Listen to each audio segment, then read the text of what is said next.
Hey, thanks. Welcome back. Session number 2 today. We've got IPP West, Corrosion Protection, Water Egress, and Emergency Planning. And here to speak to us is Brent Williamson. So please give a round of applause for Brent. Thanks. So I'm really happy to be here. I've been here the last 2 years. This is my third year now. And it's always a great event to come to. So thank you for having me again. I'm from IPP West, which is Integrity Pipe Products West. It's very big in the east. They have a lot of following, and they didn't have anybody out here representing Denso and Denso Protection. So that's what we're going to go over. But I tend to walk around. I hate those guys that stand and you're standing and you're watching somebody for 40 minutes and then you fall asleep. And that's not what we want this presentation to be exactly. So I encourage questions. I'm going to try not to trip on that. I encourage questions, and feel free. We can have a microphone over to you, and you can ask whatever you like. It's right over there. Kurt over there has it over there. So feel free. I don't mind it at all. I have been doing corrosion education now for about 8 years. And what I see a lot is that people don't understand where it comes from. People don't know what it exactly is. All they think about is it goes in the ground, we have to do something about iron, and then it's gone.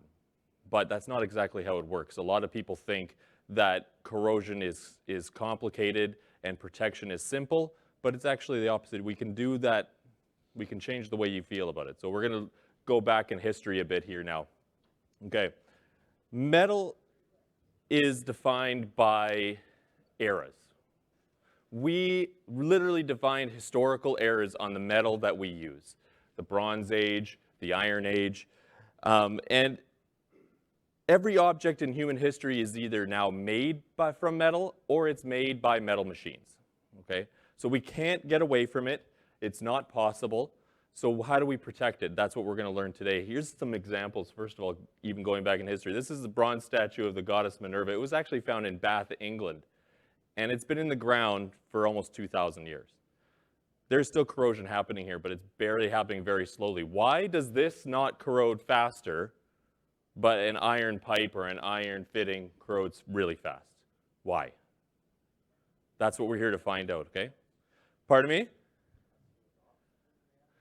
There's a lot to do with it, actually. Oxygen is part of it. There is a big scale for corrosion, and I'm going to try and teach you what that is. And when you leave here today, you're going to look at corrosion a lot differently. You're going to look at it and how we protect it a lot differently, okay? So, bet you didn't think you were going to do some history stuff, but we'll change you. Another fun fact for you, that talking about corrosion in municipal infrastructure, this is a natural thing. These are all found in vitamins: iron, magnesium, zinc, copper. All those things are natural. What is happening to the metal is that it is going back to nature. That is simply what it's doing. All metal is natural. It is just going back to what is made and what it came from. What it's doing, and I'm going to show you what it's actually doing, but what we're doing when we make iron fittings, when we make iron pipe, when we make anything that's iron appurtenance, we are adding energy into that material. It doesn't just come like that. We have to heat it up. We have to mold it. We have to paint it. We have to do everything we have to do to it. We're adding energy into it. Corrosion is taking it away. Okay? So how do I know what I know, and how do I know what I'm teaching you is correct? Well, I get it from a lot of different places. I get it from NACE. I get it from the Corrosion Institute. I get it from the American Petroleum Institute, which does a lot of studies on corrosion. All these things are coming into this presentation. I'm just not here talking about Denso protection. I'm going to talk to you about all kinds of protection, because I want you to be aware of what everything is and how we use those to protect and what is more effective to protect, because everything has to be at some point. Okay? What is this? Does anybody know? Feel free to say. Yeah, it's tuberculation. So this doesn't happen anymore, believe it or not. It's still in some legacy pipes that are but anytime we bury iron pipe now, this doesn't happen. Why doesn't it happen? Does anybody know why it doesn't happen anymore? Could be. What doesn't anybody else, other things? Why doesn't it happen anymore? Yeah, there's a cement lining on it. cement lining. We are literally putting a barrier between the water and the iron. The iron oxides in the water do not know that the pipe is there. That lasts the length of the pipe. That lasts for 100 years, cement lining, because it's thin and it can't chip off, even no matter how much water is being pushed through there. So that doesn't happen anymore. But think about that when we're looking at this. Think about barriers. Think about how we're protecting pipe, how we're protecting fittings, how we're protecting valves. That doesn't happen anymore because we put a barrier on it. Okay? That's what it looks like when we're putting it on. Just a really thin coating. Is this corrosion? Yeah, it is corrosion. People don't think about that. It is corrosion. She wasn't green when France gave her to the Americans. She was copper. So they wanted that to happen. They knew that would happen. Why did they want it to happen? Because it protects everything underneath it. Some corrosion is actually good corrosion. This protects every iron structure underneath it. That is not solid copper. It's very, very thin. So it's protecting everything underneath it. That's what we wanted to happen. And it looks nice, and we recognize it now as the Statue of Liberty. Is this corrosion? Yes, it is. What is it? It's Core 10 steel. We want Core 10 steel to do this. First of all, we don't have to paint it. Second of all, it's now put a layer of protection that's protecting the rest of that bridge. So some corrosion is good.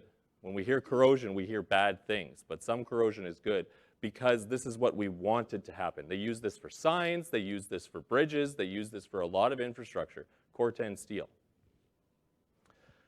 Corrosion is defined by the deteriorated by its environment. That's what corrosion is. It sounds so simple, but it's not. It's not as simple as you may think it is. Okay? Types of corrosion that we as water professionals are worried about. We're worried about microbial corrosion. We're worried about galvanic corrosion. Microbial corrosion is basically the air, right? O2. It is what's causing oxidation. It's microorganisms that's basically eating away at the iron very, very slowly. Okay? Galvanic corrosion is when an electrical connection is there. It sounds confusing. I'm going to break it down for you very, very simply, but that's what it is. You have to have an electrical connection to have galvanic corrosion. Galvanic corrosion is very, very dangerous when it comes to pipes, fittings, because it will actually put a hole. It'll actually eat it till it's gone. Okay, like that. Okay. Why is it like that, though? It's really important we look and say why it's like that. Because it's following a path. It's doing something to that pipe. It's doing something to that iron. It's not just, why is the 12 o'clock level not corroded? Why is the 6 o'clock level not corroded? It's corroded on the sides because that corrosion is following a path. It's going somewhere. It's taking iron, it's taking metal, it's taking energy out of it and going a certain way. Okay? Galvanic corrosion is an electrical chemical process. These are the metal rankings. Okay? We have less noble, we have more noble. Okay? That bronze statue that you saw at the beginning is more noble. It's giving up its energy a lot less, literally a lot less. 2,000 years it's been in the ground for. It's giving up its energy a lot less than magnesium and zinc and even iron or mild steel. Iron is actually in the middle. Cast iron is in the middle. And ductile iron is in the middle that we make our fittings with. It gives its energy up, and you're going to see it here in a second. It gives its energy up at about minus 525 millivolts. Okay? This is such a small amount of energy. So small. But why am I putting it in minus there? Because that's the energy that has to leave that material for that corrosion to go. It has to leave that material. It's taking it away from the metal. Okay? To give you an idea of how small that is, that's 3 volts. We're talking about millivolts. All the way at 1800 millivolts, that's 1.8 volts. We don't need a lot of electrical connection for that to happen. It happens in the soil. The soil is the electrolyte. Stray currents are in the soil. Your railroads, your power lines, water that's in the soil. Those are all part of it. here's an ingredient for it, okay? So corrosion is a redox. It's a reduction reaction is what it's called, okay? And we have these 4 things that have to happen. We have a cathode, we have an anode, we have the return current path, and we have the electrolyte. If we do not have 4 things in that system, we do not have corrosion. It is literally that simple. It doesn't matter what you bury it in. You will not have corrosion. That pipe or that fitting will be there forever because we don't have that. So if we take out one thing, right? If we take out one thing like we put that barrier in, we put that cement lining in. If we take out one thing, let's take out the material, right? Soil doesn't know that it's there. So we can't have corrosion. Who likes football? Okay, football season started. Can you have a game when it doesn't have all 4 things? We need a corrosive iron. We need a field. We need a ball. We need 2 teams, a losing team and a winning team, right? So if we take out one of these things, can they play? No, of course not. They can't play on air. So that's the same thing with corrosion. That's how simple it is, okay? A lot of people think when I talk about electric currents, they think that the electric current is hitting that material. It's actually shocking it, and that's what's damaging it, and that's what's taking all those holes out. That's not what's happening. What's happening is that that current is leaving that pipe or that material or that fitting or that valve. It's going out and jumping to something else. That's what currents do. So some people call it descaling. We call it decycling of metal materials. Here's an example of what it looks like before it's actually done. Okay, so this is what we call graphitization, and it happens in everything. It happens with bolts, it happens with fittings, it happens with pipe. So what it's doing there is you could see that it's not actually down to the cement lining yet. So that means that it's still holding water. But the seal coat, as you can see on the top, is still there. It's taking energy out and going back into the soil, and it's making it look like a piece of apple crumble, right? And that takes, depending on what the environment is, up 5 years, up to 25 years, if we don't protect it. So the cost of corrosion is extremely expensive. So the US did a study, they did a 2-year study, and we haven't done one in Canada, but I kind of extrapolated it for you. But they did a 2-year study, and the cost of corrosion in infrastructure was found to cost about $276 billion per year. Okay, and that's everything. That's for corrosion of bridges, corrosion of pipe, corrosion of water, anything that's included in metal, that's what it's including, okay? So if you extrapolate that out, that's about $1,400 a year per person in your household in the States. For us, I'll show you what the number is, but we're about 10 times less. But it's still, we don't get a bill. Nobody gets a bill for corrosion. You get it, you pay for it in your water bill, you pay for it in your taxes, you will pay for it. But we have to find a way to try and protect it. But for us, that's what it's costing us per year on average. Per person, per household. You have 6 people in your household like I do, do the math. That's what it's costing everybody. Okay? What do we use to protect it? Well, I'm going to talk about Denso. I represent Denso, but we're also going to talk about Cathodic Protection, which IPP West does as well. We're going to talk about all the other ones too. We're going to talk about zinc. We're going to talk about polyethylene encasement. We're going to talk about bonded coatings. All these things we use to protect metal infrastructure. This is polyethylene encasement. It's used on pipe, metal and ductile iron pipe, and it's very effective for that use right there that you're seeing. You wrap it. What are we doing? What are we doing with it? We're putting a barrier on it, right? We're putting a barrier between the soil and the pipe, right? Simple as that.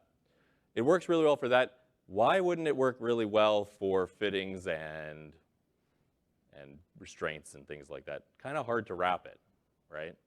So we have to figure out something that's going to take away gaps and do that kind of stuff. So you can see, but it's good for pipe, works really well. Zinc coating, a lot of people, it's very, very popular in certain places. It's extremely popular in Europe. What they believe in Europe, I don't know for sure if it'll work, but we're going to find out in 25 years. But they believe that it's going to do the same thing as the Statue of Liberty does. It's going to corrode and protect the pipe. But zinc is a sacrificial anode. You're just painting it on. It's going to eat it away. And once it eats the zinc away, it'll start eating the iron away. Simple as that. It's it's not complicated. But does it work? Yes. Does it work for a certain amount of time? Yes. That's why we use zinc anodes. Anodes go away. We have to replace that. So you need a backup system. Is it a good backup system? Yeah, for sure. Bonded coatings are used like a lot in the oil and gas industry. It looks really like a good idea, right? Comes to the site already done. You know, it's already ready to go. Don't have to do anything at the site. What's the problem with it? The problem, it's expensive. That's one problem for sure. Very expensive to do. Another problem is that you can get something called a holiday. What a holiday is if it gets scratched even a little bit, dented, scratched, anything like that happens, you get what's called a holiday. And what that is a concentrated cell. Even if it's a little tiny, like the size of a dime or less than a dime, you get a concentrated cell. And that concentrated corrosion cell that has all the elements it needs that we saw in the other slides, it's going to go even faster now. It's going to go 3 or 4 times faster than it would if it was the whole thing. So it's going to make a hole really, really fast. That's the problem with bonded coatings. They don't really have to worry about it in the oil and gas industry as much as we do in water because they're doing a lot of above ground stuff. We're doing a lot of buried materials. So in water, we have to worry about that kind of thing. So that's why we don't really see it as much. Okay, so cathodic protection with anodes. Is anybody familiar with it? Yeah, good. So it's very effective. Why is it effective? Well, we're taking that cell and we're moving it somewhere else. We're literally taking it and corroding the anode instead of the pipe or instead of the fitting, which is what we want. It is 100% effective if that anode is there working.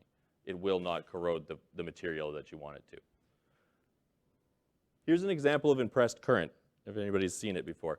So what you want to do, and you can see it jumping there, and that purple rope on the top, that's the anode. Okay? So what we're doing is, remember what we talked about millivolts? Okay? The current's jumping to all these different millivolts. Where is it leaving? It's leaving at the 530 level, between 620 and 530. That's where the energy is leaving that pipe. So what do? We make sure that it stays on that pipe. And what we're doing basically is we're bathing that entire thing. We're putting a waterfall of energy onto that pipe and we're keeping it one level at minus 900 millivolts. It will never corrode. That's just science. It will not go anywhere if that impressed current is working on it and you maintain it. It'll never ever go. Denso petrolatum tape. If anybody's familiar with Denso, the name, it's kind of like saying I used a Kleenex today. Same type of thing, right? It's a petrolatum tape. So what we're doing here is we're also creating a barrier with this. It stays the same consistency all the time. The mastic profiling, that's for filling in gaps because I'll show you here. It's a lot easier to wrap something that's one uniform shape, right? So here's an example of it there. They're wrapping the valves.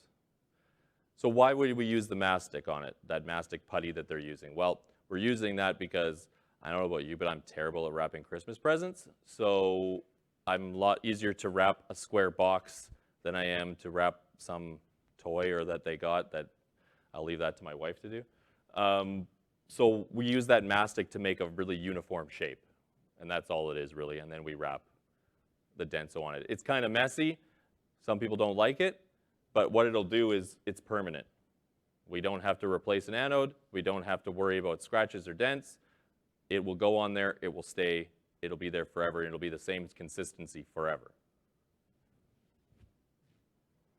There's more examples there. They're using the mastic. These guys are all done up in suits so they don't get messy. So they're wrapping. I would have done more around the side, but you can do whatever you want, then they wrap it. And they're actually using an anode as well on that. So they're using Denso and an anode as a backup system. Visco Wrap is a new one that they're brought out. And what that does is basically you don't have to use a paste. You could just wrap it on. They use it a lot in above ground materials. So if you're using HVAC systems, anything like that, that's where they would use that. For anode protection, they're doing that with it. So that's another good example of how they would do that. And it's permanent. It will never come off unless you cut it off. But microbial corrosion can be costly too. That bolt would be really hard to get off. I don't know about you guys, but all you have to do is wrap it. People do it in above ground things too. There is an example of wrap it. That's kind of a different example how to do it. Zinc anode caps are another way to help. You can put zinc anode caps on top of bolts. They're just that little one. You can see the difference between the corrosion environment without it and the one on the top. It's another good way to do it. This is so many uses for Denso. This is hydraulic lines on a truck. Wrapped it with Denso. Right. You can use it as a barrier for oxidation. So they're just putting a paste on it, and that's it. Don't have to do anything else. So it's permanent protection. You can even put it on drain basins, all that kind of stuff.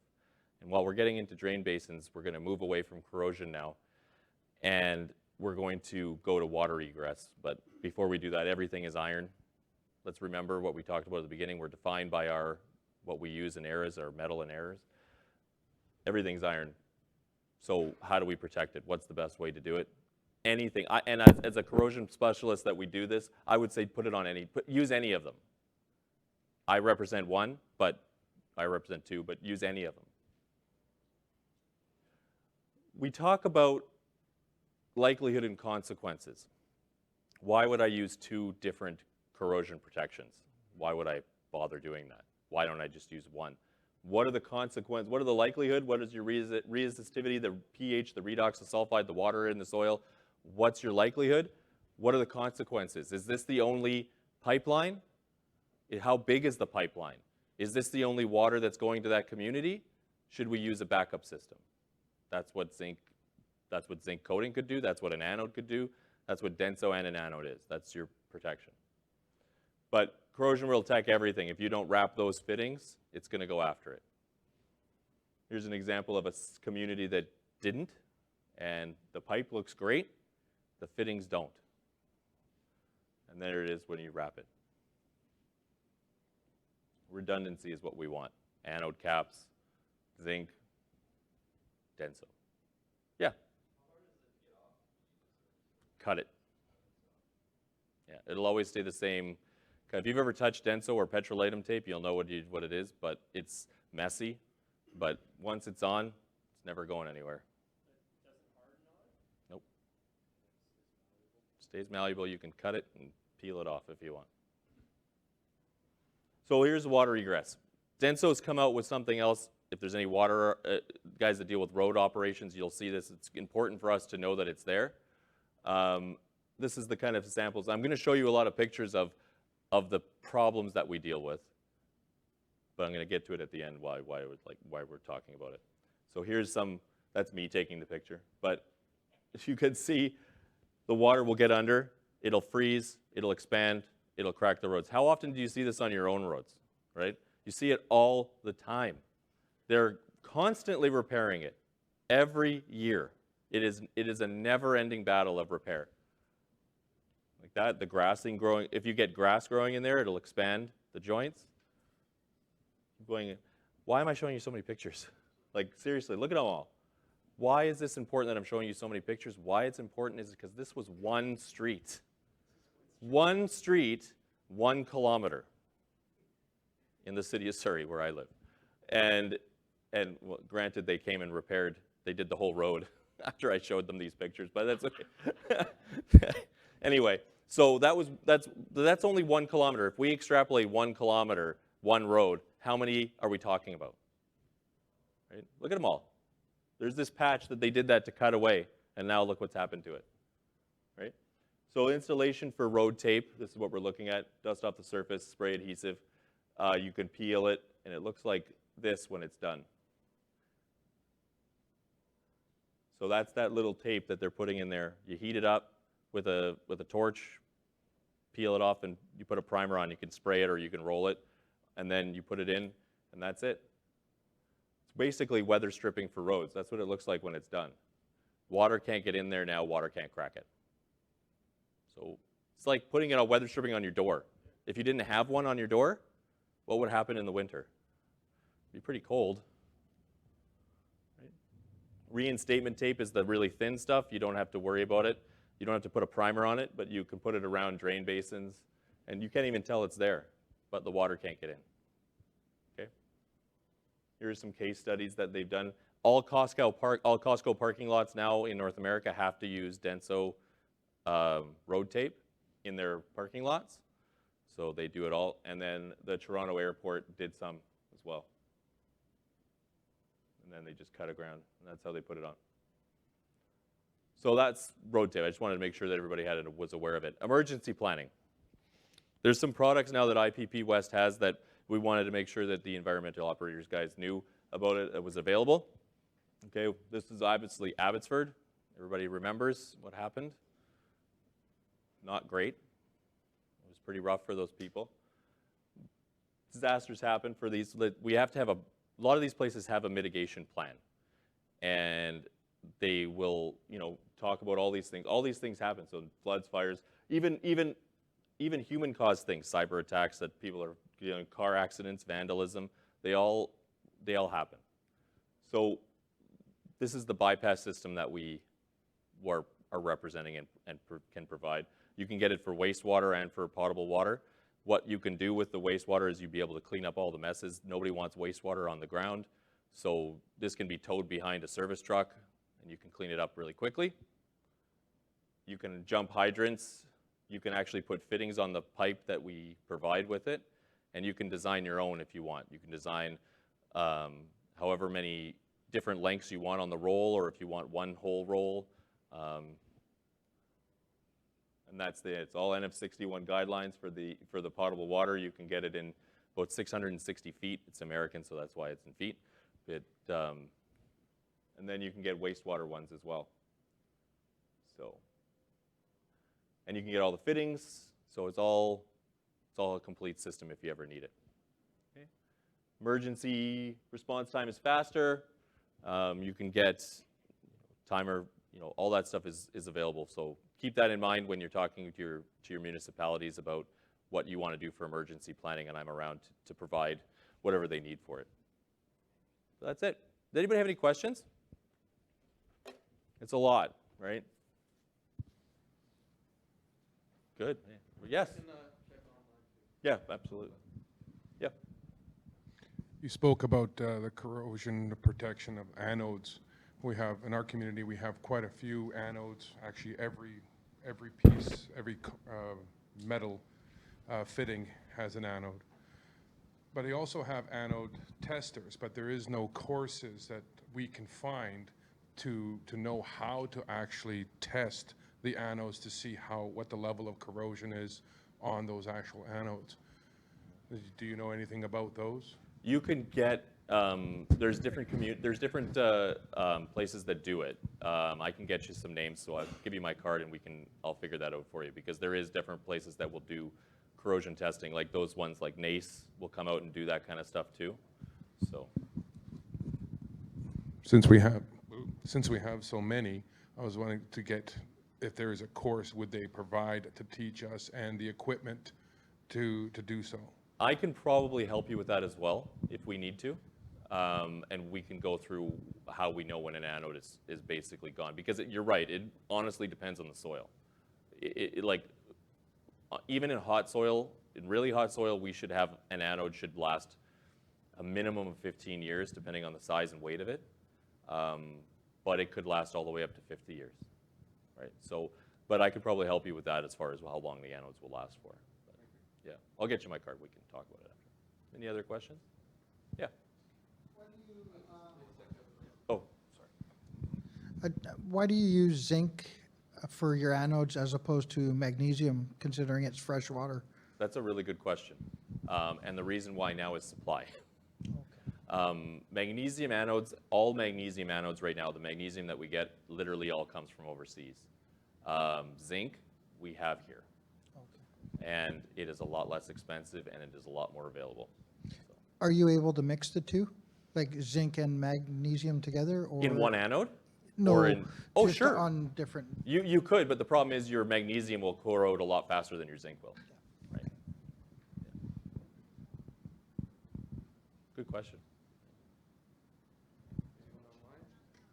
Oh, good.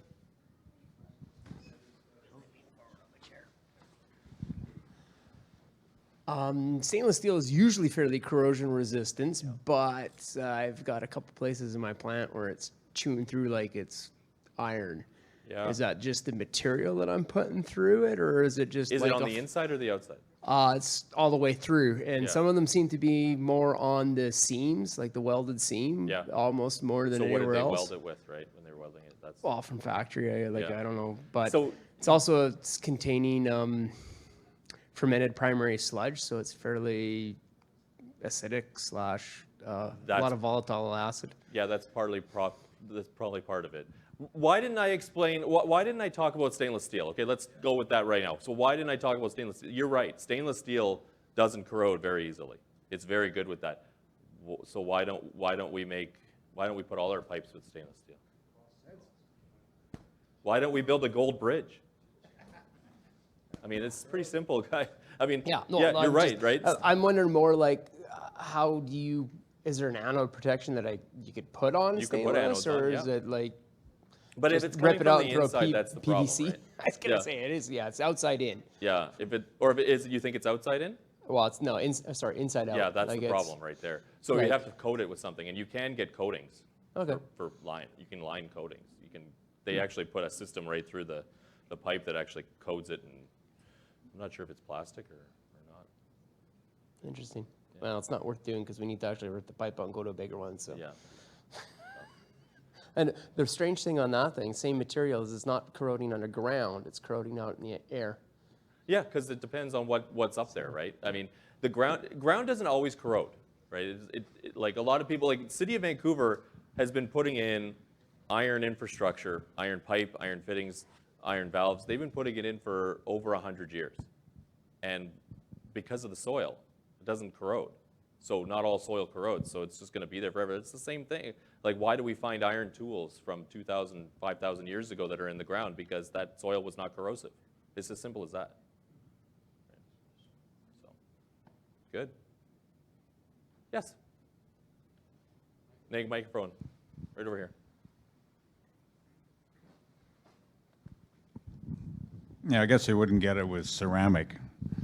Correct. Yeah, so, Yeah. because in my dealings, I've seen a lot of old pipes that dig up, that go into Union that were ceramic. Yeah. So, Yeah, they used to make it out of wood too. Wood stave. Yeah, pipe, wood right? stave pipes. I've seen that as well, yeah. Yeah. What's the problem with now? Why don't we do it now? Right?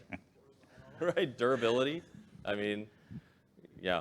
I mean, PVC has done really well as far as what they can provide. We just have to make sure we know when we're using PVC pipe that the fittings that we're going to use and everything else is iron. So how are we doing that? Because what's going to happen to that corrosion cell when you saw that pipe and the fittings that were corroded? It went really fast. I mean, we were talking, I don't want to out the community because they called me in to help them. But that community, they put that pipe in. You saw how new the pipe was. They put that pipe in 6 years previous.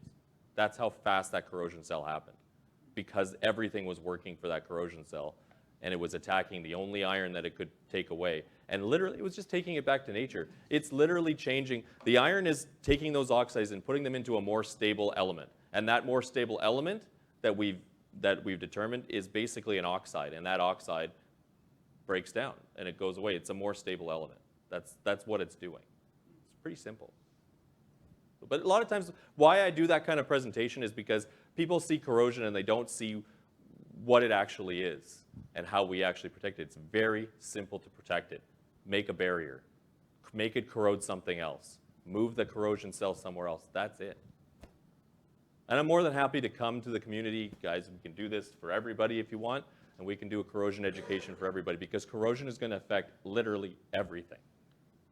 You'll never find a place where it's not going to affect something. It will.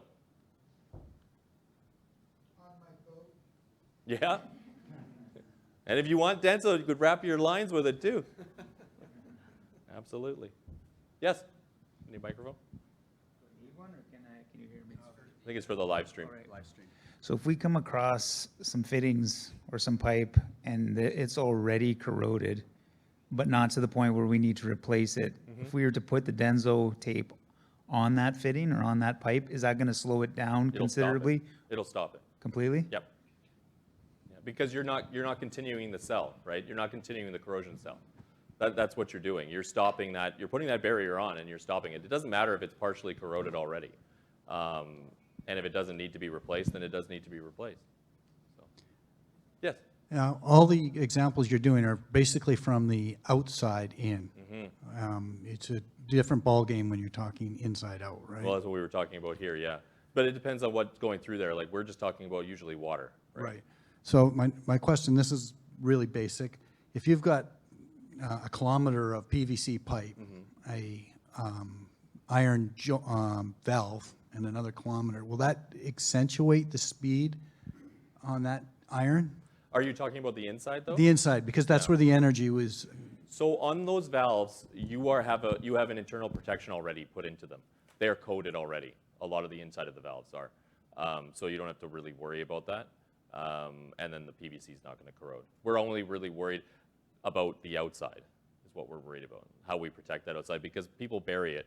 And granted, we're not educating our engineers, we're not educating our municipality staff to look at that situation, because corrosion is going to attack everything. So.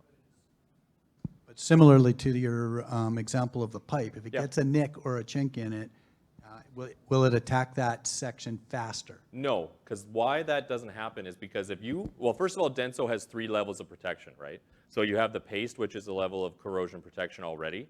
You have the mastic putty, which is another level of corrosion protection, and then you have the tape. So even if you scratch it, you're not getting a holiday. Why also you're not getting a holiday with a polyethylene encasement? That is very common too, because it's not wrapped, it's not bonded to the pipe. So all it's doing is blocking that environment, right? So if you have a little scratch in there, you have to have a lot more for it to continue a corrosion cell, where when it's bonded to the pipe and you have a little hole, that corrosion cell is going to attack that one area. Yeah. Good. Really good questions, guys. All good? Yeah? We have one Oh, sure. So we have one from Jim, and he's asking if you need to remove a well, is Denso easy to remove? Yes, absolutely. So Jim, you can with the regular Denso Petrolatum tape, you can literally just cut that off, and you can peel it off, and then you can replace whatever you need to replace, and then you can just wrap it again. And it's cheap, right? Not expensive. Oh, another question Yes. here. This is good. Keep them coming. Awesome. Yes, sir.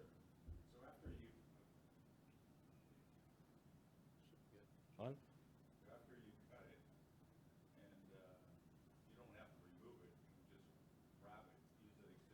Sure. Nope. Nope. You don't have to do anything like that. Yeah, the question was, if you didn't hear on the live stream, he was like, do you have to take off what you've cut? But no, you don't. You can cut and you can replace whatever bolt, or you can place whatever fitting you want, and then you can just re-wrap where you've wrapped. Denso's been used for over 100 years. It's been around for a very long time. And we always try to figure out new things, or try to figure out, hey, let's use PVC fittings, and sure, you could do that too, but you're still going to run into metal somewhere in the system. So, and it's not going anywhere. It's just not. Because it's a natural product, we can recycle it, we can remake it. It's a renewable product. So the iron's not going anywhere. Yeah, sorry, one more question. For protective PPE, is it corrosive on your hands? when Oh, you no, put it on? nothing. It's totally safe. Yeah, Oh, okay. Yeah, you can use bare hands. It's just messy, but it's not going to hurt you. No, yeah, I know. I did it too. I mean, I went to the plant and I put it on, and the paste was on my hands, and I had to, you saw those guys wearing the white smock or whatever, that's what I wore. And yeah, it was messy and gross, but no, it doesn't hurt your hands. It's not toxic to you. And it'll stay that malleable forever. You just soap and water to wash off? Yeah, soap and water. Yeah. Great. Oh, another question. Oh, right over here. I'll walk over. Can you see me? Yes. Hi, I'm a hydrogeologist, so slightly different application, but I am starting to drill with stainless steel casing and stainless steel K-Packer assembly, as well as the screen. And so I do a variety of water samples to figure out if I should be looking at that, as well as the operator telling me they got lots of biofouling. Do you do soil tests to decide? We don't. I know a lot of companies that do it, though. I can get some names for you if you wanted, but yeah, IPP West, it's only me out here. But do they test for iron? Like Yeah, they'll test for all the oxides in it. They'll test for all those ones that you saw on that list, pH, resistivity. So basically a corrosion scale is, I don't know why, don't ask me why, but it's 23.5. When you have 23.5 or above a certain amount of that, that's the highest you can get. So 23.5 is basically so corrosive that if you put your foot with rubber soles into the ditch, it'll eat your rubber soles. That's how corrosive that soil is. And there is soil like that. It's in Louisiana for one place. That's where DIPRA, which is the Ductile Iron Pipe Research Association, that's where they put a line with polyethylene encasement, and they put it in the most corrosive soil they could possibly find, and it's still there after 1950. Granted, they didn't wrap any valves or fittings with it. They just wrapped a pipe, but it's still there. So they did well with that. So yeah. Yeah, maybe I'll get the list from you. I'll email you. Yeah, I'll like I said, I'll give you my card. Whoever wants my card can have it, and we can talk through email or through phone, and I can find you some names for you, for sure. We have another question online. Sure. So we have Warren asking, if soap and water removes the paste from your hands, does precipitation remove the pipe? Well, you wouldn't have to worry about that if it's buried, for one thing. Second of all, if it's above ground, which Denso does, Denso does that material that's Visco-Tac, that's what you would probably use above ground. You can still use Denso above ground. It's not, the rain and stuff's not gonna really bother it because it's wrapped, it has 3 levels of protection on it, so it's not really gonna do anything to it. Yeah, sorry. Just with regards to the comment about putting Denso over corroded, it would be like under insulation corrosion, right? It would still have that chemical cell there. It might slow down because no additional oxygen getting in, but it would still be an acid cell underneath that iron oxide layer, right? Well, yeah, but it's still, I mean, we're talking hundreds of years before it would affect it. Okay. Right? So, I mean, if you're going to be around 100 years from now, I mean, well, I just, but you're right. Deferring a problem, you're, right? you're referring to the science, and that's a good thing to do because you're referring to the acidic cell or the corrosion cell is still activated because it's alive. Yeah. But you're blocking any of its oxygen and any of the things that it needs from the soil to be able to continue. Yep. So. And then just our friend's comment with the stainless here, if you've got chlorides in there at all, stainless will just die. Chlorine and stainless is, that's a good is point. a death sentence. Yeah. Because it's carbon, right? Right. That's where it's eating. It's eating the carbon in the steel.